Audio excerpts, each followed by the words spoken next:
Hello there, my name is Martin Henley. This is the Effective Marketing YouTube channel. If you've been here for a second, you will know that I am on a mission to give you everything you need to be successful in your business. As far as I know, as far as I'm aware, as far as I can help you, the way you are more successful in your business is by being more successful with your sales and marketing. So that's what we're here to help you with. This is a little episode that we are calling Reaction Time. I think we're up to Reaction Time number 4. And this week I have brought in somebody to give this the semblance of what semblance are you going to bring, Andy Gwynn? Well, the word chaos went into my mind, but that's just double teaming things with you. I don't know, a semblance of thinking about things differently, maybe. Thinking about things differently. The thing is, being reminded of stuff you already know, but probably aren't doing. I don't know. Maybe, yeah, like a reminder, or maybe it's something else. The thing is, you might remember that Andy and I did a talk marketing, and we did the whole thing once, and then we had to do the whole thing again. So nothing Andy and I do ever works the first time. So we are coming back to this. We are reacting today to a video that has been released by the Gary Vaynerchuk Corporation, whatever they're called. It's 35 minutes of Gary V giving us information that we can use in our business immediately. 35 minutes of marketing strategy. So we've done enough of this to know that we have, I think, quite differing positions. I am seething about this. I think this is everything that is bad about marketing. And Andy's position is that he's a nice man. But we haven't quite seen it yet. So that's what we're going to do today. The video is it even 35 minutes long? It might be 35 minutes long. It's 35 minutes and 21 seconds long. And then we're just going to react. Andy, is what we're going to do. This is what we're going to do. Are you up for this? Yep, let's go. Yes. Like you say, we got through a little part of it last week. Yes. Before tech issues, whether you want to run through some of the beginning, because he's presenting from stage, isn't he, at a conference? So there's some preamble around him earning his right and his backstory. Yes. Whether we want to what's the word? Comment on that or not. I was itching to get to his marketing strategies because you know him and have heard more from him than I have. So and I can't stand him, so I was kept stopping. What I've done is I've brought another level of innovation. Do you want to see? You will appreciate this one. This is my new level of innovation. Okay. I have something for you as well. Okay. You have just reminded me. This is long term. I don't watch soccer, but clearly Guinness sponsored the soccer a long time ago, and I got this beer mat from the pub. So okay. Maybe it's not for you, but it might be for him. You know, if he's out of order once, he gets a yellow card. Good. But if he's out of order more than once, he's off. Brilliant. Okay, cool. So we've got the card system working. We've got the sign system working. So shall we do it? Because, I think it's interesting. I think this is everything that's wrong with marketing. You're a nice man. So just so people know how you're qualified, you have been working in marketing for the best part of 20 years. You run your own business. You specialize in providing LinkedIn marketing solutions to businesses. And you are can I use the word professional public speaker? See, yeah. Do a lot of keynote speaking. I've been in sales. I was just working it out before we came on since I was 21. So that's 33 plus years. And then the last 20 in running my own coaching business, marketing consultancy, is marketing led. And the last 12 years is LinkedIn led, focusing and niching on LinkedIn. And a lot of my business comes obviously from LinkedIn, but also keynote speaking. Yes. So you are qualified to judge the speakermanship that's going on. And I think you're qualified to judge the marketing that's going on. And you are welcome to judge me. I think this is everything that's wrong with marketing. Let's go. Shall we go? Yep. Good. There he is, Mr. Gary Vaynerchuk. So if we press the play button, what I would call hopefully this time it will work. I see it as the thing that everybody in this room should spend the majority of their time on. I think we need to start having an advanced, dramatically different conversation on what team building and leadership actually is. Marketing is incredibly confused with sales. We call VaynerMedia the honey empire, but the word empire is not a soft word. We're trying to build the biggest company of all time. 3 to 4 LinkedIn ads a day, all different, videos, pictures, or words, all run as ads. Disproportionately, this has been the thing that I've been most emailed about as a substantial game changer for B2B companies.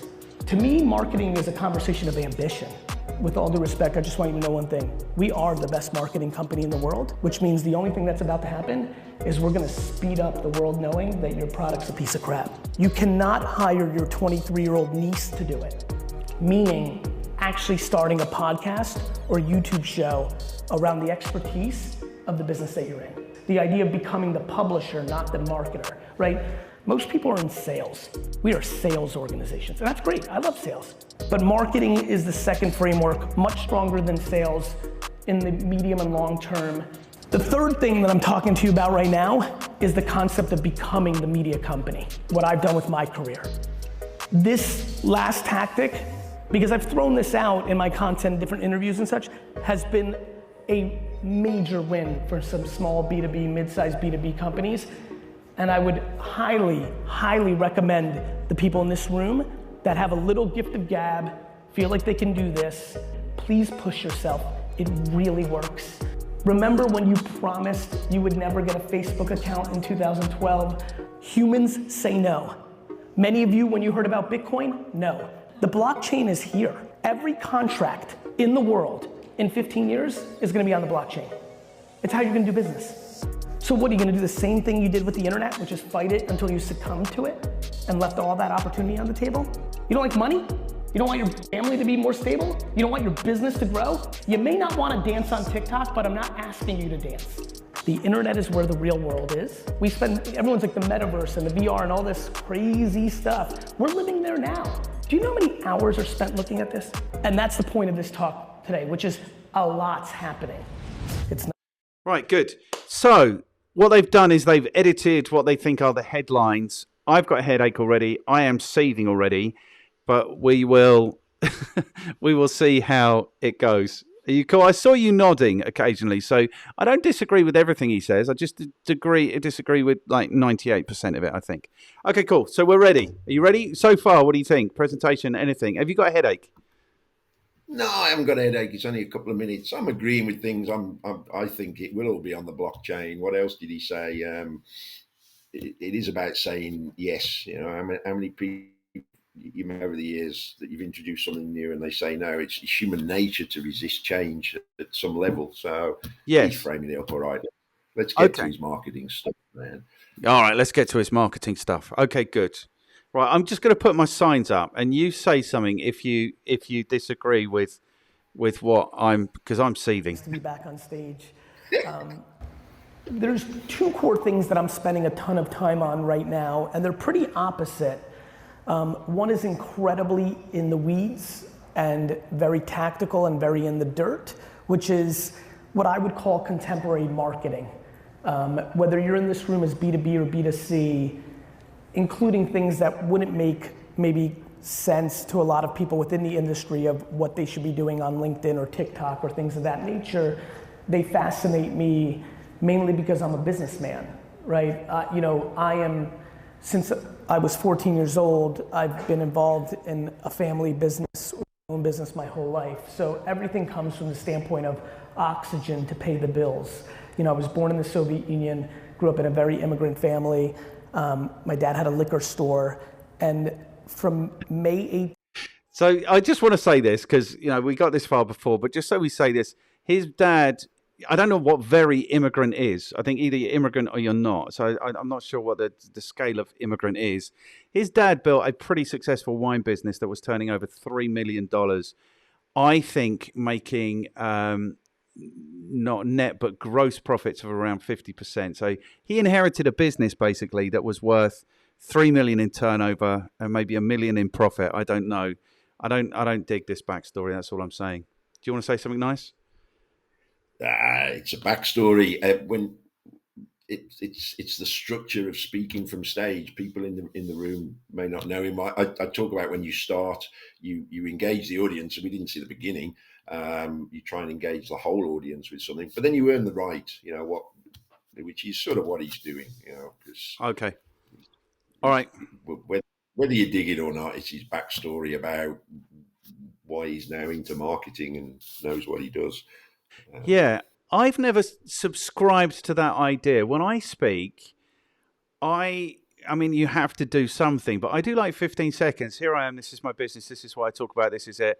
Because what I want to do is be delivering the value. I don't want to be talking about me because I don't think, because I'm a marketer, I know it's not about me. It's always about my audience. It's about my market. So I always want to get there very quickly. So I don't subscribe to this, and I don't particularly subscribe to his backstory, is what I'm saying. Okay, but we need to get through this, don't we? May 18th, 1998, until this second that I'm standing, I've had the responsibility to make the payroll every 2 weeks of every day of my life. But the payroll was being met before he took responsibility for meeting it. Yeah, I just think, I tell you what, I think this is disrespectful to his father. His father built a successful business, and because if the business was failing, I'm sure that would be in his story.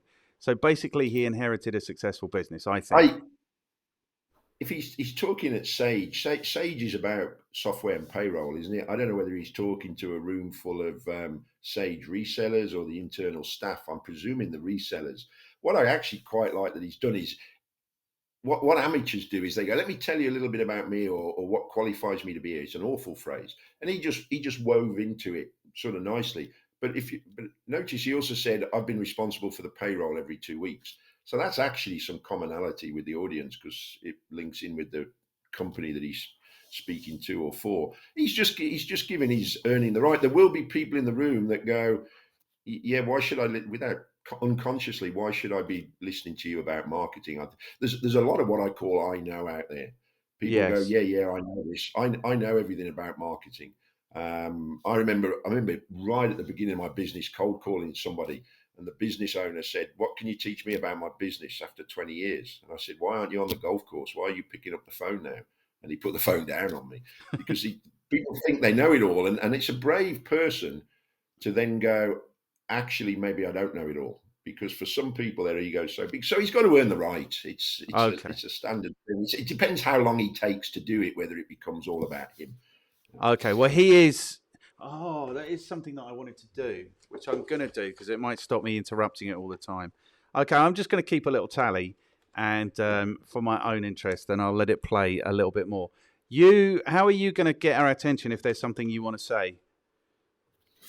I might go like that. Okay, good. All right, cool. I might go like that. All right, cool. Let's go. So my framework when it comes to marketing is actually extremely grounded in the practicality of actually building a business. And as I'm getting the gray hairs and getting a little more mature, I'm realizing how many people don't see marketing the way I see it. I see it as oxygen. I see it as the thing that everybody in this room should spend the majority of their time on. And most people, when I give this talk or have a meeting or have navigated the last 25 years, are trying to find time to get to marketing. I'd rather be great at contemporary marketing than know how to balance my P&L. That's how my brain thinks about it. And so... Okay, so you're right. They're payroll people. He's alluding to, it's cleverer than I thought it was. And you're cleverer than I thought you were. Everyone's clever. I'm an idiot. No, you're clever. You're running this stuff. So let's run it. As I'm going to go into this right now, there's only one thing that I know that can double a person's business without them making a significant change in their product or service or having some fortune like their local competitor decided to retire. Like there's only one thing, and that is marketing. And marketing is incredibly confused with sales. And I see it every day, and I think people have incredible comfort with sales because they know what the ROI is in the very immediate. The conversations and the keynotes and the books that I wrote, 7-10 years ago about, hey, print and radio and television, the things that I use to build my wine business, they're declining in value. You've got to look at Google AdWords or email or YouTube. That's becoming a non-conversation. I think I struggled to think that people don't realize that digital is a real serious form of marketing. What what is happening though is as people have gone through that transition, the land of navigating digital marketing is incredibly vast and ridiculously up and down. You can waste an ungodly amount of money doing digital marketing and get nothing in return, or you could spend a stunningly low amount of dollars and get very high upside. And it just comes down to the tactics and just understanding it. And I want to spend some time on that. The other thing that I want to spend time on is today 16th? Tuesday, yeah. So today was supposed to be the day my new book came out. If you guys can flash my screen one more time. So today was supposed to be the day that my new book came out, 12 and a half, leveraging the emotional ingredients for business success. I did a NFT promotion in August that if you bought 12 copies, I would airdrop you an NFT, and sold 1.2 million copies, which for context makes it the most successful book of all time. I've got an issue with this, brother. Yeah, go on then. Well, he's done what we did in when I was selling advertising space in magazines in like 1995. Is he's taken he's inflated the sales of his book by 12, and by saying to everyone buy 12 copies. So he says he sold 1.2 million. Actually, if each person bought 12 copies, then it's 100,000 copies. But they're not buying it for the value of the book. They're buying it because of the NFT. It's like the McDonald's Happy Meal sale, where the kids want the Happy Meal because they get the shitty piece of plastic with it. You know, but it's marketing and it works. And I agree with what he said about when he was talking about before digital. Direct mail and the marketing stuff that was back then 15, 18 years ago. And it is true. There's still people that haven't fully embraced the change. You've got to move, things change. But I think also a key thing for me when I talk to people about marketing is there's so many things you can do. You got to pick a lane and get good at some things. Put one thing in place and spin it, then put another thing in place. You can't do all of the social media, all of the platforms, all of the digital, all of the email marketing, all of the website stuff, all of the tripwires. You've got to pick something and become good at it. But yeah. I've got a mate of mine who was an Amazon bestseller, and that's been his strategy when he's launched his book. You promote it out there. It's a nice marketing strategy, whether we like it or not. And two things. I think one is it works. If something works, I get more people view my LinkedIn posts when you put an emoji on it. Well, and it's like, for why? But if you're going to look at my post because there's a damn emoji on it, I'll put an emoji on it. I don't like the idea. I think it's bonkers, but it works. I think secondly, that strategy he's just talked about, like you said, it's a long-standing strategy. So the other flip side of what he's saying is actually the old stuff still works, but just maybe what he's done is tweaked it into the digital age with the NFT and probably the way he's promoting it out. So actually, old stuff, what's new in marketing? It's only maybe the platform and the delivery, the actual strategy. Here, I'm going to promote the book. If you buy X amount, I'll give you this and give you this and give you this, and bang, if you do it all right now, it'll go to number one. I've had a close friend of mine been doing that for nearly 20 years. So, okay, good. You are a genius. For the people listening, I think marketing hasn't really changed. Maybe the delivery routes and platforms has. So don't get hung up on. People get hung up on LinkedIn. I go, it's just marketing. What I'm going to cover with you and work with you on is relevant to not just any platform, but emails, but even. I've got someone redoing direct mail and lumpy mail, and they're getting results. So it's about finding what works. Okay, good. All right. No, you're right. I was tallying the amount of times he says I, and since the last time we spoke, I don't know if it's 2 minutes, it was 22 times he's referred to himself. So I can stop doing that now. So let's push on. He's still earning the right and position himself, and he's probably taking longer than I might take than I would take in a 35-minute keynote. But also this has been chopped down, so I'm guessing he was on stage for maybe an hour. I don't know. Yeah, I don't know that either, is the truth. Okay, let's push on. Or at least one of the top 10. And so they had to push. So it went from the best to the top 10 now. And I just wish people would be more honest about these things. Which is it? One of by 2 weeks. And it'll be coming out in 2 weeks, but it's just really fun timing that today was supposed to be the day, because it's really the other thing I desperately want to talk to you about, which is my navigating not only my own career, but I was an early investor in Facebook and Twitter, in Uber, in Coinbase. I run an agency that's a 1,800 person global company that works with a ton of businesses. And something has really become very clear to me, again, in this older state, which is in business, we don't really talk about kindness or empathy or compassion or accountability, or we don't talk about soft skills as a core. We talk about it as like a side dish, as a nice to have. And I think if you're very thoughtful about what's going on in the world right now, and I don't mean the over coddling and entitlement and that stuff, I mean people having options as employees, creating continuity and actually building something very big instead of kind of okay or solid. What is he actually on about now? What is he actually what? Do I know? I get the thing about you've got to, with marketing, you've got to tap into emotion and stuff. And he's probably talking to a bunch of very logical, if they're software resellers. And I'm presuming that's the audience. I don't know. Let him get. I want him to get to these strategies. I know you do. I do too, brother. I hope you're not too disappointed when we get to the end. Hey, let's see. He's already given us one great strategy on how to promote your book. Sorry, what was that? He's already given us one great strategy on how to promote your book. Yeah, give away NFTs. Dramatically different conversation on what team building and leadership actually is. And again, I don't come from a foofy place. The way this book was built was how I've built my company. Internally, we call VaynerMedia the honey empire, right? Honey over vinegar. But the word empire is not a soft word. We're trying to build the biggest company of all time. And I think to do that, you need continuity based on optimism and growth, not based on fear, And so those are two things. Right, you did just hear him say he wants to build the biggest company of all time. He's got 1,800 employees. I think the Indian Railway Company has millions of employees, and the National Health Service. You did hear him say that the way I heard him say that, yeah? Yeah, he said it a few times. It's a great goal. Whether he gets there or not, I like his. I don't know. I like his vision. His chutzpah. Chutzpah, is that what it's called? Something like that. Okay, good. I really want to double click on. Let's start with the marketing thing because it's incredibly practical for this room.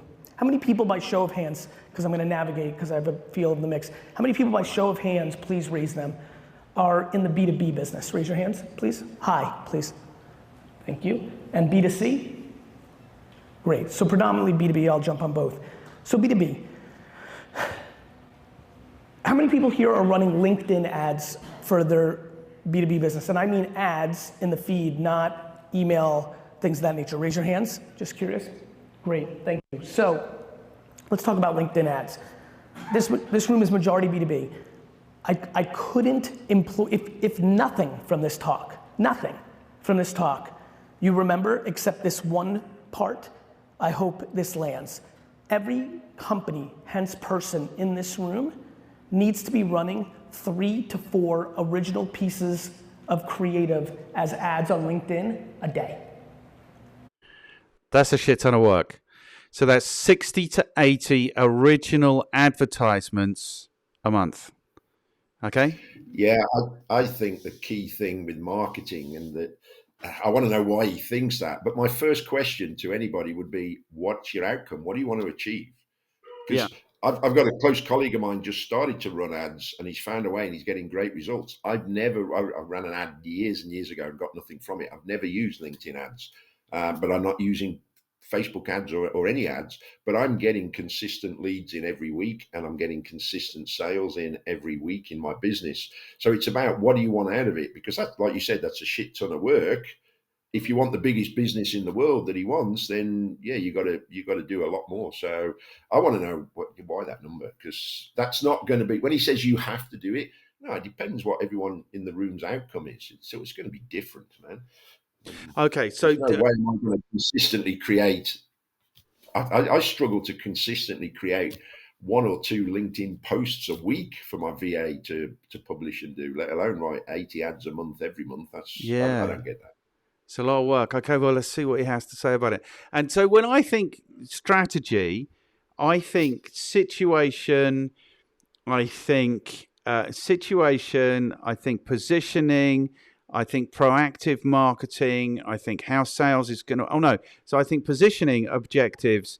No, I think, here's what I actually, the steps are: first, situation, where are you?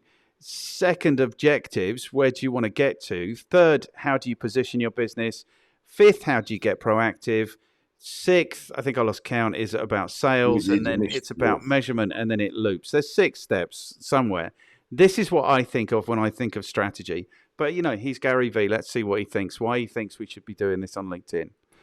3 to 4 LinkedIn ads a day, all different, videos, pictures, or words, all run as ads, not your page and you post and you organically just get whatever LinkedIn puts it into the ethos. I mean, you actually target employees of companies or people's titles, and you pay LinkedIn money in ad form to convert the business goal that you want. Disproportionately, in the last 18 months, the number one thing that I get emails about with the content that I put out around this, disproportionately, this has been the thing that I've been most emailed about as a substantial game changer for B2B companies. Couple things that are important about this. Why? How? Why is it a game changer? What are you advertising? Who are you advertising it to? This is the strategy. Like, what are you selling them? This is the strategy. Like, he's just talking about a tactic. He hasn't got there yet, but he's about to tell us how much money we should be spending on LinkedIn shortly. And I'll tell you my most recent. I advertised on LinkedIn like we all did in the noughties. Everything came along. You had to test everything. You had to try everything. I had customers' budgets to do it, so I did it. It was an absolute disaster. I told everyone that I spoke to about LinkedIn, don't waste your money advertising on LinkedIn. Then I put together a LinkedIn marketing course. I'm like, okay, I'm just going to go to LinkedIn and buy some customers. And they took £17 per click from me for about 30 clicks. So it wasn't an inconsiderable amount of money. And the only outcome I got from that is 2 of those people turned up on my page for less than a second each. That was the only outcome. So for me, LinkedIn advertising has never worked. It's just an appalling, for me, proposition. It should work brilliantly. It just never has. So that's my experience of LinkedIn advertising. You've been focused on LinkedIn for the last 12 years. You're also not doing it. Like, you've got a buddy who's doing it and making good returns. It's interesting. Yeah, I think it's back to any marketing is how do you make it work? He did say in there, you can target employees, you can target whoever. Absolutely, you can. That's the good thing with LinkedIn. I've never used them because, like you, way back it didn't work for me. Yep. And I'm getting results from the other strategies within LinkedIn and my other marketing activities.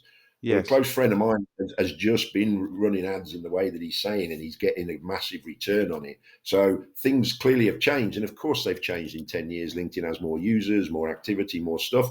Ads can work if you make them work. But newspaper ads work. But if you write shit ads, they won't work. So it's about what he was, whether he's going to delve into exactly how to create the ad. But he has alluded to, you can set the search for exactly who you or the criteria as to who you want to see your ads. And that's what my mate's saying to me, and that's what's working for him.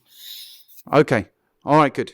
Number one. But the one other thing, personally, and I have a small business. There's only a few of us. I don't like spending money on marketing now because of the way the digital marketplace is. Yeah, I pay a couple of people, but I might pay a little bit of subscription for my webinars for the platforms. But I don't like the thought of paying for ads and having to test it and get to this point. That's just me personally, because there's so much stuff where I can get a return just on time. Yes.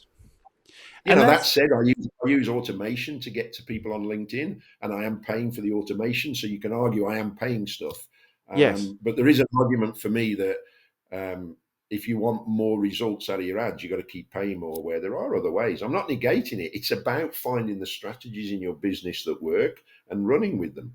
Yes. And if you make ads work, they do work. It's just I've not been making them work, and I'm not prepared to shove a load of money in at the front end. But my mate's making them work, and he clearly is. So. Okay, good. Right, good. Let's see. If we get into Q&A and go deeper, and you sit there and say, you know what, screw it, I'm gonna do it, actually. First and foremost, you cannot hire your 23-year-old niece to do it. You can't hire a small agency, one person that you find. You, the human in this room, must, if you want the success from it, you don't need to do anything, like just to really create the context, but if you would like your business to grow through an arbitrage that is incredibly obvious, that will close. LinkedIn ads are not as good right now as they were 24 months ago when I started this conversation, because more people have come in, and I'm sure everybody here is gonna understand the simple concept of supply and demand. It's the same rodeo since MySpace. Thing happens, MySpace, Facebook, Twitter, YouTube, Instagram, Snapchat, TikTok, LinkedIn. It's all the same game. Thing gets established, people come on board. The early movers, no different than real estate development, just with content, make content, they extract the biggest audiences. The big companies that I work with, the Pepsis, the Budweisers, the Fords, they wait. They gotta get their laws down, they gotta figure it out, they're scared of it, they wait. Eventually, 3 years in, they get comfortable, they start throwing money at it, it starts working, they start throwing real money at it. All of a sudden, SMBs, mid-market companies like ourselves don't get as much real estate for free organically, or the ads cost too much against what we used to spend for it. It's the same show every single time. Okay, I do agree with that. I think it's the spoils go to the early adopters. I think they definitely do. And maybe I'm a little bit salty is what the kids say about this. Maybe I'm a little bit bitter about this because, you know, I was there in the noughties and I was making hay and the sun was shining, you know, and it was a great time and I was telling people like creativity is the new currency. You know, the money you used to spend on placing your ads, you can now put into your creative, and it was a great time. But he's absolutely right. So now I think, not LinkedIn, because he's put LinkedIn in a very different order. LinkedIn isn't the latest thing. LinkedIn is one of the oldest things. But right now, I think TikTok, you can get good leverage on TikTok if you are new. And because Instagram are chasing them, you can get good leverage on Reels. You can get good leverage on YouTube Shorts. So short form video right now, because it's early. I think that's what's going on. LinkedIn isn't a recent thing or a new thing. Like, you've been focused for 12 years. Would you agree with that? Yeah, I think in the context of ads, though, a couple of years ago, I had people saying to me, LinkedIn ads and LinkedIn is like a Facebook expert said to me, 5 years behind Facebook. But I'm now hearing that people are not getting the same results from their Facebook ads as they were. And he's clearly talking about it. And so is a close friend of mine saying we are now getting results from LinkedIn ads. So maybe the ads side of things shifted. And I agree with him. Sure enough, the results will become less as more people get into it, becomes more competitive. Doesn't mean then it still can't work. But if you're not getting the level of hey you were, you've got to add something else into your marketing mix as well. So maybe at the concept of LinkedIn ads, that does seem to be coming to the fore, whereas it wasn't before. But yeah, I mean, and that's what I like about LinkedIn. There's a myriad of strategies within LinkedIn, you know. So. Yes. Okay, and it's based on, I mean, what I tell people is this is the largest, most dynamic, most up-to-date database of business decision makers. So fishing there should be good. But interestingly, he's saying it's less good now than it was 2 years ago. It was 4 years ago I last invested any money in it. It was an absolute steaming pile of horrible stuff then. So, you know, it's interesting. Okay, good. Let's march on. The number one advertiser on television in the first 10 years of television was Procter & Gamble. That's why it's the biggest consumer brands company in the world. The number one advertiser on Google AdWords from 2001 to 2005 was Amazon. It's why it's who it is. When there is an arbitrage of attention, the world changes. The only thing that connects every one of our businesses here is the attempt to get attention, to tell somebody what we want or what we have, and then hope the thing happens. It's how the world works. I don't think it's how the world works. I think it's how Gary Vaynerchuk works. I think Gary Vaynerchuk is an exercise in attention or an exercise in awareness. I think people want to do business with Gary Vaynerchuk because he's famous.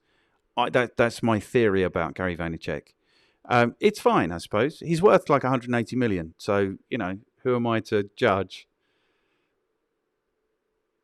Oh, you've muted. Are you saying anything or not? No, I wasn't always going, wow, I didn't realize he was worth that. I think you're right.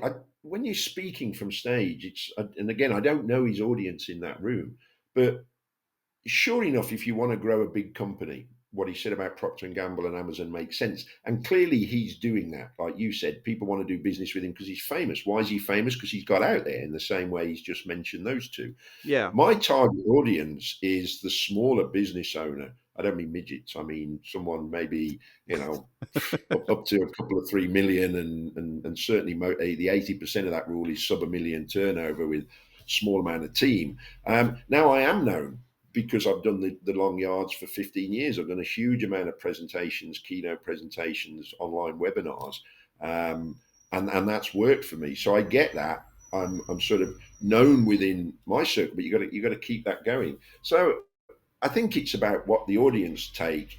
When he says it's a world changer, yes, if you want to change the world and you want to be that big, if you're a single reseller in that room, or me personally, I need another handful of high net worth paying clients, and I'm semi-retired living in Spain. I've got investments in property and the markets and whatever. I don't need to become a global game changer. So it depends who he's talking to. If you're in that space and you're growing a bigger business and you want to be global, I guess he makes sense. It's all about your audience, really, isn't it? It's all about your audience. Apart from, I think it's all about Gary Vaynerchuk. That's what I think at the moment. Okay, so let's power on. All the things that are happening geopolitically and politically in our country and the world, it's just because attention has gone from mainstream media to social, and new dynamics happen. The reason, back to being a Soviet boy, the reason when there's a coup in a country, that at the same time they go after the palace, they go to the newspaper and radio and television station, is because communication and the ability to talk to somebody and get their attention and make the thing that you want to happen is literally the only thing that matters. And so the thought that so many people in this room don't think about that as the first thing you do, even in parallel with the quality of your product. Though I did have a meeting last week where I was very, very, very, very, very underwhelmed with the product, and the person was very aggressive that they needed my agency to be hired, probably because he subconsciously knew how bad the product was. And it finally pushed me into the corner, and I said, sir, with all due respect, I just want you to know one thing. We are the best marketing company in the world, which means the only thing that's about to happen is we're gonna speed up the world knowing that your product's a piece of crap. So I'm like, I think we should fix it first and then we'll market. So. Okay, so what I have an issue with that as well. For me, it's all about the product. The only thing that will kill your business, essentially, is having the wrong product. Everything else can be tweaked. Your price, your image, your message, your targeting, all of that can be tweaked as long as, and this is really my big issue, as long as you are adding value to the world. So I think maybe this is where I depart from Gary Vaynerchuk. What he's saying is the world needs to be aware of you. Actually, I would argue maybe the world doesn't need to be aware of you. The people whose lives you can add value to need to be aware of you. This is what Barnaby Winter describes as I don't know what he says, it's the awareness fraud. It's the mass media fraud that you have to tell everyone about your business. You really don't. You just really need to tell the people who will take value from it. That's what you need to do. So this is where I'd maybe take issue. And he's not the best. I've Googled it. There are awards given out to the best marketing companies in the world. There are dozens of them. He doesn't appear on any of them, So, yeah, another brag. Yeah. Google a long time ago wouldn't let me register as the best sales training website because they said, what's your definition of best? You've got to prove it. Yes. So it's an easy word, but hey, he's confident in what he does. If he's worth 180 million, he's doing some great marketing for his clients. I get what he says about fundamentally your product's got to be good, but it's rare. How many times have I come across someone where their product's not good, or is that bad? I think, yeah, we're not going to talk about product creation and market development and stuff, but no. But that for me is the very cornerstone of marketing strategy. Is right at the corner. I think what good marketers do is they identify a market and identify the needs and wants of that market, and they develop products and services to meet those needs and wants. That for me is marketing strategy right there. We haven't heard any marketing strategy, I don't think, from Gary Vee. We happy to power on? Absolutely. We got to power on. I'm looking at the clock. Okay. Look, when I say it's the only thing that matters, of course the quality of your product. Of course, when I look around this room, there's a ton of you that have substantial long-term relationships and reputation in a B2B environment that is absolutely driving your core business. My question is why people like to leave upside on the table. When I get into these combos one-on-one or on stage, they're like, Gary, I'm good. I don't need LinkedIn. I'm like the king of Dayton, Ohio. I'm like, that's nice, Carl. I'm like, how much business do you do? 7 million. I'm like, what's wrong with 16? To me, marketing is a conversation of ambition. I understand that people don't want to learn this. I understand that you don't want to spend 11 hours running ads on LinkedIn, tasting it, watching a bunch of videos, reading a bunch of stuff, so that you can then hire the person internally and know how to judge if they're good at it. The biggest reason most companies don't continue to do social media is because they hired somebody that sucks at it and they don't know how to judge it, and then they decide it doesn't work. You know what else doesn't work? A basketball. A basketball does not work for me. The ROI of a basketball for me has been about negative $10,000 because I've torn both my meniscuses. The ROI of a basketball for LeBron James is $1 billion. Social marketing works at scale to trillions of dollars. We just might have not figured out how to make it work for ourselves. So for me, for this room, there are two core things that really stand out. That's true, and that's a really nice analogy. He landed that one, definitely. You have to be specialist. You have to know how to do this. And was it you who said, or was it him who said, you can't be brilliant at everything, you need to get focused, because it's too broad now?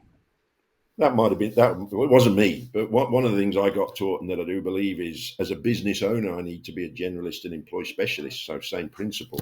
Yes. But that's different. I just had a conversation this week with a lady who said, right, I'm going to recruit a salesman. And I said, what's your experience of managing salespeople?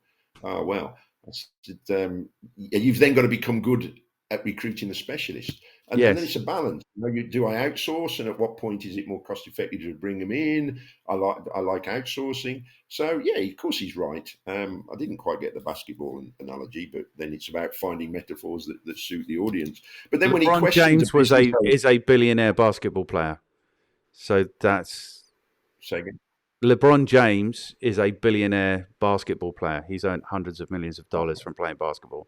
So what he's saying is the right tool in the right hands is what he's saying. Right. Yeah, absolutely. Yeah, let's move on. He's right. Yeah. Yeah. And again, it's interesting to understand, which we don't know, his audience, but yes, he's talking so far. Definitely Americans who know about basketball, I would say. One is LinkedIn, and you need to go pot committed, because again, what I've seen with the way ads are being spent and the way the organic reach is going down, how many people here use LinkedIn and know what I'm talking about, how it went from just a recruiting tool to now there's information content in there? Just raise your hands, I'm just curious. So you have a sense. If you even sit for a second, think about if you've even transacted or been affected by a piece of content in LinkedIn, just reverse engineer yourself. It's there at scale for this room.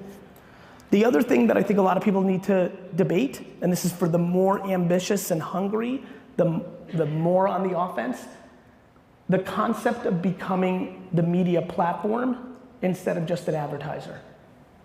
Meaning actually starting a podcast or YouTube show around the expertise of the business that you're in. Now this gets really foofy for a lot of people, but it is absolutely, in my opinion, the place that creates the most guaranteed stability and growth of a business. The idea of becoming the publisher, not the marketer, right? I was just with several people in the back room and I was like, look, here's the framework I live in. I think most people in this room, and when I say this room, I mean America, and I mean the 8 billion people on earth, and whatever percentage of those people are in business, most people are in sales. They're sales. They're sales organizations. I'm sure, if we're being honest, I could just already see by some of the light head nods, we are sales organizations. And that's great. I love sales. When I was 5 years old, sales was my first business. I walked around Edison, New Jersey. I went into people's yards, ripped their flowers out of the yard, ringed their doorbell, and tried to sell them back the flowers. I love sales. That's me at 5. I love sales. I hate that. As if, I mean, in the States it's a different gig, but as if sales doesn't have a bad enough reputation as it is. Like, basically what he's saying is selling is stealing stuff from people and trying to sell it back to them, you know. He got a laugh, it was cheap, but...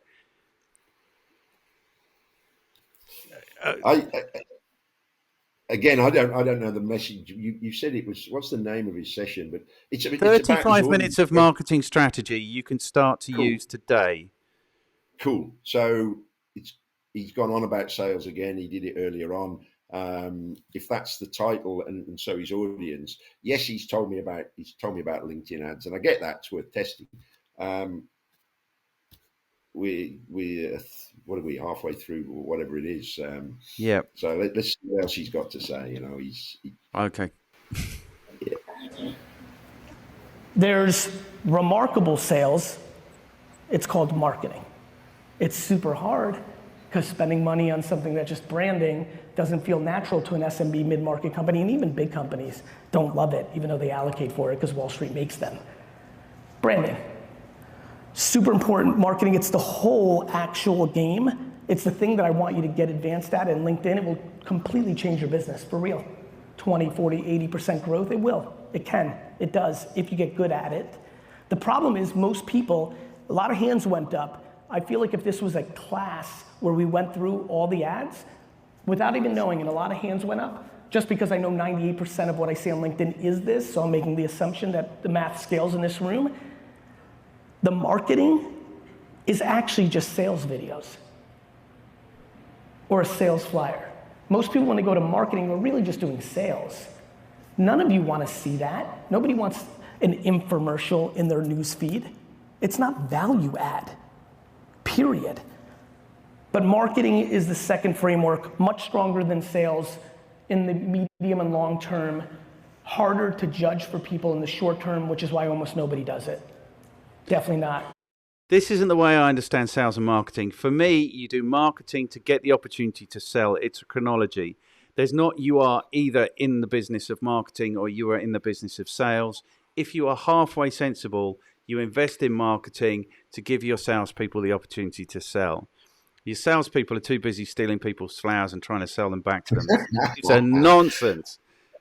I am a bit, I was going to say, jaded after a bunch of years as well. You said I'm a nice guy, but I do have some opinions. Yeah, I used to argue. My background was originally sales. I do believe if your marketing is good enough, it can sell for you. And I think he alluded to that earlier. But I think what he's coming back to is he's saying 98% of the ads out there are not good ads. And I agree. I think the fundamental thing is people don't learn how to market. He could probably bottle this right down to 5 minutes. I have a friend, client of mine, who runs marketing coaching program, and he said 80% of it is helping people shift their viewpoint. In other words, their mindset. In other words, their internal limitations and beliefs. He said the strategy of teaching them how to write an ad is like 20% of it. Because actually, I can crystallize it down, I think, into your ads, and that doesn't matter if it's an email, that's an ad for me. It's just got to talk to the reader about what the person's dissatisfaction or pain is and what they're looking to achieve. Yes. And that's about, and then that grabs their attention. And it's simple, but most people, I think the human brain is not wired to, it is wired to talk about ourselves. And so I think that's what he's saying. But then if this session is about here's 5 strategies, then give us the 5 strategies, but actually tell the audience that, fundamentally, he's touched on it. Most ads are terrible because they're trying to sell something. Yeah, you've got to talk to the audience about their emotional dissatisfaction and what it is they're looking to achieve. Yeah. And I think, what do I think? I mean, it's not 5 strategies, it's 35 minutes of marketing strategy. Beg your pardon. We are currently 18 minutes and 8 seconds in. I'm not Cool. hearing We got it. strategy. I'm hearing random tactics, like use LinkedIn. That's great. The strategy might be our target market on LinkedIn. The strategy is, how do we get LinkedIn to work for us? Do you know what I mean? Can we do it organically with somebody like Andy Gwynn? Can we do it through advertising, through somebody like Andy Gwynn's mate? Yeah. So we're going to have to stop now because you wanted to stop at 5:30. No, I can. Let's run if we can rattle through it. Let's have another. Let's rattle through it. We've 15, got another, let's have another I think, 15, 12 minutes to 20 go before he starts asking questions. I'll stop. Okay. I'll stop being so uptight about everything. In the size companies that are in this room, for real. That's why I love LinkedIn so much. When I forced my dad to do it and buy newspaper ads or radio or direct mail, it was expensive. You can do LinkedIn for $6,000 and get a real taste, not make a $30,000 That's a load of money, $6,000, I think. commitment to a full page ad in newspaper. So, marketing. The third thing that I'm talking to you about right now is the concept of becoming the media company. What I've done with my career. The shows, the content, the vlogs. I don't make content. I just live my life, we film it, and then we produce marketing for it. And so the concept of you actually, I'll give you a great example. One more time, please, B2B company, raise your hand. This is my like number one. Starting a podcast in your very narrow niche, even maybe your town. Like, you could talk about concrete in a state or a town. Narrow. We're not trying to be the Letterman show here. You're not trying to win an Emmy. You're trying to get business. Starting a podcast where you interview the potential buyers that you're trying to get business from. So this has been a monster hit for a lot of people that have taken me up on this. You start a show that's a podcast where you talk about things in general, but the people that you email on LinkedIn or on email to be guests are the people that you actually want to buy your product. This is really interesting human psychology. The people you're emailing or calling or trying to play golf with or have steak dinner with or hitting up on LinkedIn to do business with are often not interested in what you're trying to do and won't respond or say no. That same person, when you're saying, so you're trying to hit up Barry, wanna go golfing? Barry, let me introduce you to my guy. Barry, can we get together? Barry's not interested. Barry has his supplier. When you email Barry and say, Barry, would you come on and talk about your amazing career of the last 30 years on my podcast? Barry's moonwalking to your office. This last tactic, because I've thrown this out in my content, different interviews and such, has been a major win for some small B2B, mid-sized B2B companies. And I would highly, highly recommend the people in this room that have a little gift of gab, feel like they can do this, to really push themselves. I'm aware, very aware, I have a very introverted dad, actually he's not, he's come out of his shell, but my mom's introverted in a lot of ways. I know that last thing isn't for everybody. I know that you don't want to put yourself on camera, it feels uncomfortable, it doesn't come natural, but please, if you happen to be one of the several dozens of people in here that the thought of what I just said is intriguing, please push yourself. It really works. The world is changing. I don't have to tell a single person. Okay, so I just want to say it does really work. Like, I'm doing this. Like, I've spoken to you. I've interviewed like 50 odd people. Now I'm making these videos. I'm making news videos.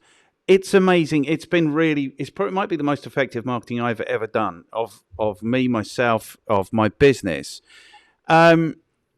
But what do I think? And clearly, if you really want to get someone's attention, you have to make it about them and then stroke their ego and all that stuff. But it feels a little bit to me like when we used to cold call, and some people's tactic for getting past the secretary was saying, "Oh no, I'm definitely not going to try and sell him. No, I'm not here to sell him anything. No, promise you, I'm not going to sell anything." Do you know what I mean? So it's a little bit of deception where he's saying you want to sell to these people and that's why you get them on the podcast. I'm interviewing people because I'm genuinely interested and it's working. not that I need it to work even, but it's delivering more value for me than I imagined. I think we can criticize anything, can't we, and find faults in it. Yes. I think it's about keeping our mind. I think it's a fantastic strategy. I've never done it that focused. A long time ago, I might have done something a little bit similar. But actually, yes, it's stroking their ego, and yes, I love the moonwalking thing. But maybe I wouldn't say, "Will you come and tell me about your fantastic life history?" Yes. We'll make it of more value. But the bottom line with marketing, remember, with anything is if it works. So if he's interviewing that prospect on his podcast and people are listening to his podcast, then it works. So I think he's hit on something there. And what I like is he said, go do it. Now, what he could have done is also said, those of you that are introvert and scared of this, find someone in your business that can do it. Find a way. There's always a way. So I like the fact he's given them a call to action. He's clearly said LinkedIn ads are working. He could have given us some idea as to how to structure an ad, again, depending what people want in the room. But there's two clear things there. I say to people, I've run webinars and seminars for nearly 2 decades. And so I think it's underutilized. So many people do not do them. That's an even nicer way because you just talk to someone and interview them. You haven't got to stand on stage or on a webinar and try and position. It's the same thing. Give your audience something of value. But I like the idea of interview your ideal prospect. Now that could easily, you said, it could be a bit deceiving, a bit like when you were talking to, although I never had that conversation with gatekeepers. But actually, that is a great way to forge a longer, deeper relationship with your 100%. Yeah, I mean, we are friends now because Warren recommended I speak to you for the podcast. We had the conversation twice. That's how human connections happen, which is all I think is going on. I actually think it's a lovely little tactic. The only other thing I would say is that running a YouTube show like I'm doing now, this is what I do all day, every day. Do you know what I mean? Because once you've produced it, then you have to market it, and my intention is different. I don't have a product or a service that I really want Google to give me money. So my mission is different, but it is work. It is 100% work. Shall we power on? Yep. What I'm trying to get everybody to understand is take your real life and put it into your business life. Here's what I mean by that. Don't like this. It sounds like the Kardashians. It sounds like the whole world is now the Kardashians. The whole world is a reality TV show. Let me finish hearing what he means by that, because I was intrigued by the statement. Remember how many of you promised me that you would never get an iPhone because your BlackBerry was so awesome and you needed to feel the buttons? Just curious, how many people here have a BlackBerry right now? Remember when you promised you would never get a Facebook account in 2012, 11, 10? We promised, even for some of the old school, and there's some old school cats in here, I see you. My favorite one was when the cell phone started getting traction in the late 90s. All of my, I've got a beeper, I don't need a cell phone people in this room. This is what we do. Even people that are progressive. I spent the last 3 years trying to convince people that made real money and changed their life on Instagram to get TikTok accounts. They're 26 and they said no. Humans say no. Many of you, when you heard about Bitcoin, no. Many of you, when you're hearing about NFTs right now, no. It's just all no. It's exhausting and it makes no sense if you're a business person. No is poison in business. Quick question, how many people here are retiring in the next 10 years? And before you raise your hand, I don't mean you're gonna have a huge year next year and buy an island. I mean you're old and you're finished. Raise your hands. Raise it high. All right, 4. And you're definitely not in that crowd. You just wanted to raise your hand. 4. My friends, almost everything that dominates our society right now, Netflix, most of the social networks, none of them existed 10 years ago. What I'm really trying to tell you in this talk, and by the way, we're starting to get that place, so if you have any question of anywhere I'm going or anything you know about me that you want to ask a question, please line up now, because I want to get into the Q&A. Please do that while I'm wrapping up here. My friends, I'm trying to prepare you for what's coming. You guys hear about NFTs and people selling for $69 million and you're like, scam, beanie babies, this and that. The blockchain is here. Every contract in the world in 15 years is gonna be on the blockchain. It's how you're gonna do business. So what, are you gonna do the same thing you did with the internet, which is fight it until you succumb to it and left all that opportunity on the table? Like, how do we not see the patterns? It was one thing when the internet came and we didn't have that, and so the world was one way, and so I was very empathetic in 96, 97, 98, 99. Do you understand in 1996, 90% of my conversations was trying to convince somebody would buy anything on the internet? 50% of my conversations were trying to convince people that the internet wasn't a fad. Do you remember, some of you, if you paid attention to this, when the stock market crashed in 2000 with internet stocks and every article was, see, the internet's a fad? People don't like change. They don't like it. We don't like it. The problem is, you can do anything you want in your personal life. I like when people are like, Gary, I just don't get Facebook. I go, that's nice, Stan. I understand that you don't get it. How about the fact that 5 trillion people do? Like, I love when people make decisions that are ideological on their human level and then deploy them in their business life. You don't like money? You don't want your family to be more stable? You don't want your business to grow? You don't want somebody to come along and use this stuff and put you out of business? All of those things, I have a funny feeling you are interested in. You may not want to dance on TikTok, but I'm not asking you to dance. I'm asking you to pay attention to what's actually happening here. And we're just starting. Technology doesn't care about your feelings or how hard you worked to build your little moat locally on reputation. It just comes along and destroys.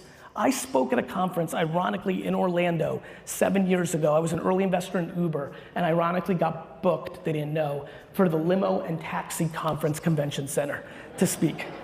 But it was early Uber, it hadn't really done its thing yet. And I stood there and I said, my friends, I don't know if you know about this, and it was happening in San Francisco, it just opened in New York, it was early. And I was like, my friends, I don't know if you're paying attention, but there's this thing called Uber, you know, like, I really think you might want to, like, I think it's gonna be pretty disruptive. I compared it to Amazon and bookstores. This room laughed me off the stage. First guy on the mic goes, Gary, do you know what politics is? I'm like, I sure do. He goes, we've got the, audacious, we've got these local authorities by the balls. We have our medallions. We contribute. I'm like, that's nice. I'm like, do you know what venture capital is? I'm like, Uber's gonna raise $1 billion in cash, and I have a funny feeling that's more than you have, John. And I don't have to explain to all of you what happened there. No matter what you think your moat is and why not, I promise you there's one incredibly important thing that I want to leave with, and then please line up because I want questions, otherwise I'm gonna have D-Rock run around with the mic. Your business has a target on it. Every entrepreneur is looking at every localized business and trying to think about scale. And they're going to use modern marketing to create a moat, just like Zillow did, just like Amazon did, just like I did with Resy, the restaurant app, and OpenTable. It's all gonna be the same game. The internet is where the real world is.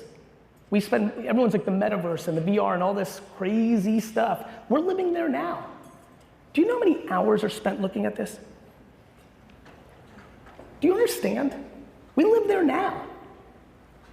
This has happened, whether you like it or not. You've decided to be an entrepreneur and a business owner or a senior executive. You decided. So that means you have to play on the field. In sports, it's obvious. When the greats, I will never forget, even though I hated him because I'm a Knicks fan, but Paul Pierce said something in some interview, and I loved it. He said something like, they asked him when he knew it was over, right? When he had to retire. And he said something like, it was interesting, it was just one random game and this scrub got by me, and I realized this guy would have never gotten by me ever before, and I can't believe he dominated me like that, and I knew it was over. And it stuck with me. In sports, it's obvious. In business, it's not. It's like whatever that gas is that is coming out of your car and then you just die in the garage because you didn't know. That thing. That's business. It's happening to you right now, but you just don't realize it.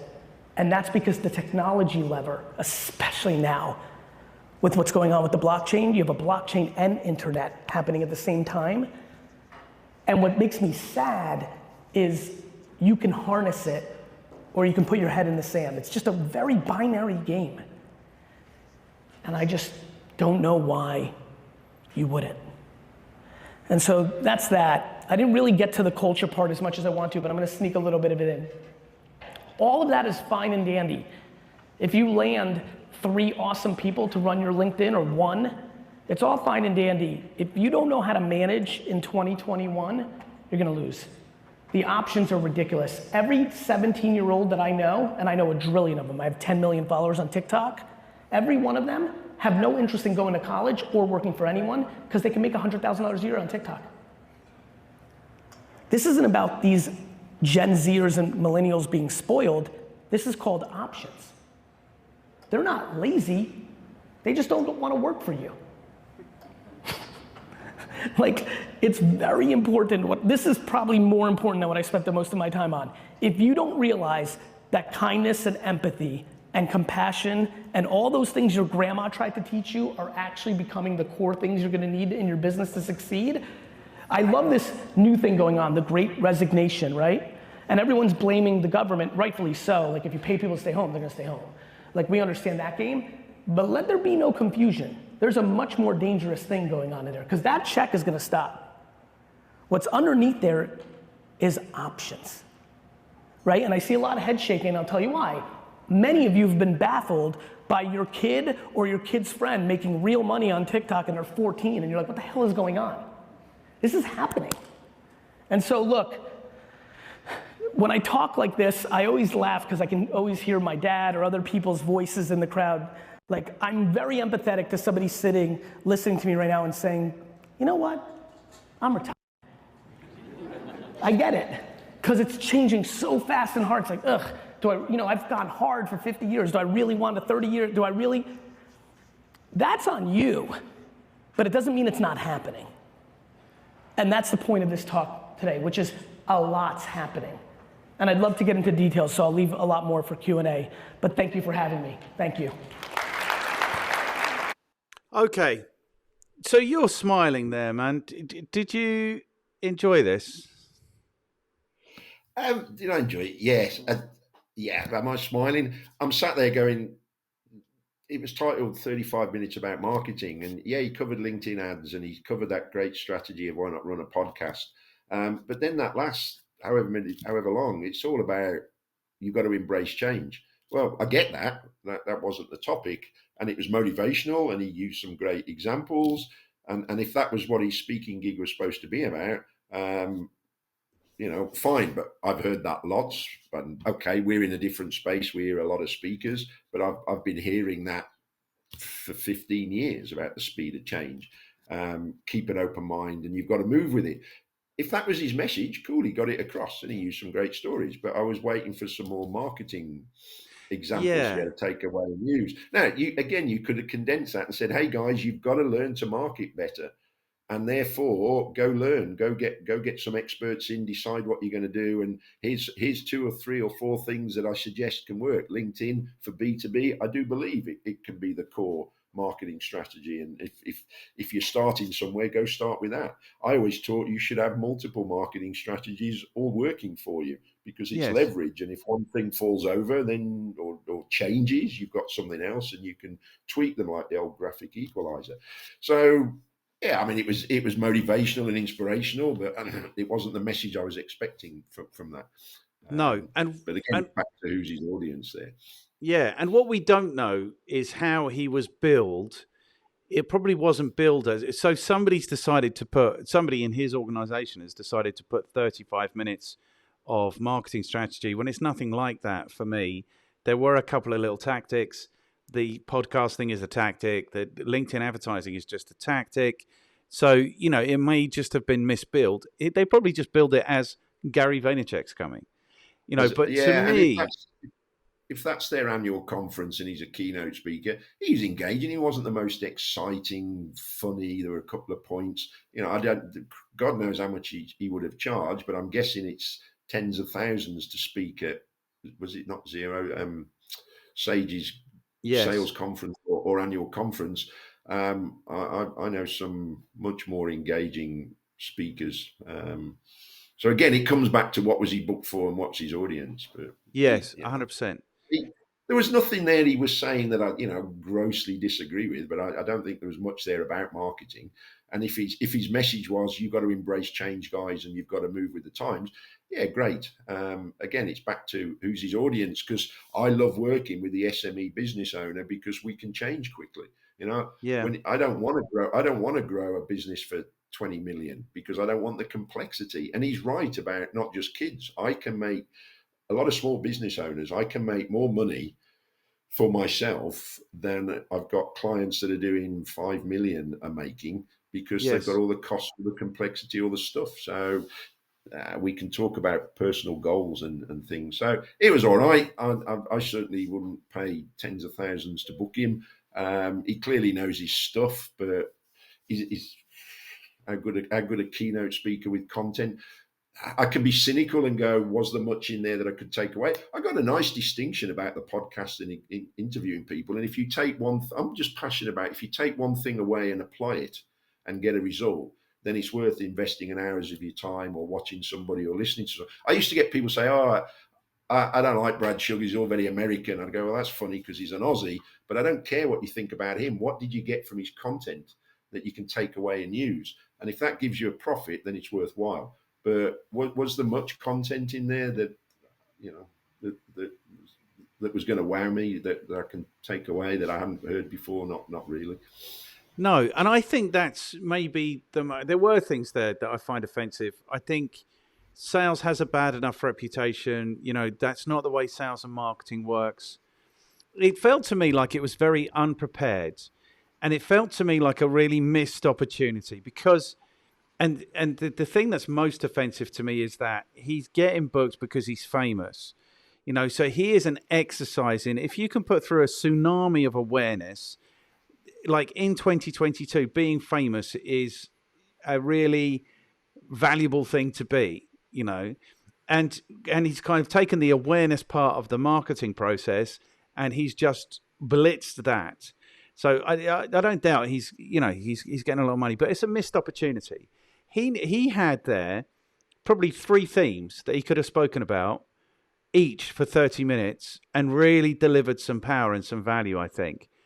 And it just felt to me like he was winging it a little bit, quite a lot. Yeah, I don't know how much. Yeah. I don't know how much speaking he does, and this you and I and this program of yours is all about sort of marketing for people. He's clearly successful. But how much stuff was there that he was giving the audience that they can take away and use? I don't know. He must be doing some stuff right. Yes. I don't know who I'd be sending to him as a referral. So there was bits there, but it's, guys listening to this, I think the overriding message was and should be, and my message is typically, you've got to learn to market better and sell better. Yes. And go start on the marketing strategy that ought to give you the best return. And yeah, by all means, you've probably got to recruit a specialist, and you be the generalist. You've still got to hold them accountable. You can't abdicate responsibility, but you can't be jack of all trades. And as a business owner, yeah, I'm good with LinkedIn, and I do my own LinkedIn, but I've got a guy doing my email marketing and my YouTube stuff and my websites. You've got to learn to market better, and you've got to be aware of the changes that's happening. 100%. And that's the only way to be successful. And that's the other thing that upsets me a little bit like this, because I see marketers are being distracted by digital currencies and NFTs, and they might be tremendously exciting things. It's not marketing. Marketing is how you present the value that you hope to offer to the world, so you have that opportunity to deliver on that value. And that's what marketing is for me. So I don't like that particularly eitherly. I can't talk no more. Thank you so much for being here, Andy, because this has been an entirely different experience watching it with you. If I'd done it on my own, it would have just been, this guy's an idiot all the way through. But you, thankfully, brought your niceness to bear. And I have thoroughly enjoyed this. Again, I thoroughly enjoy Hey, everything I do with you, even though I have to do it all twice. likewise, and you call me nice, but we know I am a Scorpio. Equally, I mean, just reiterate, there were some things in there that I'm always looking at. Okay, what can I take from it? But it was not a lot of powerful content. No. That people can get better content out there from your stuff and from other people's stuff. So, hey, mate, it's a pleasure, and let's keep doing stuff. You and I have said we'll just keep talking about ideas. Okay. I have got to speak to somebody who's in South Africa now, so I have got to Okay, shoot. good. Say, how's it from me? And today's lesson is it takes us basically 2.5 times as long. So hopefully we've watched half an hour of Gary Vaynerchuk. Hopefully we've added an hour, 45 minutes of value. So next time I ask you to do this, we'll look at a 20-minute long video and then we'll get it done in 40 minutes or something. You are an absolute legend. Thank you so much, Andy. You're welcome, Martin. We'll speak soon. I'll see you again soon. Cheers, buddy. Bye. Good one. Bye.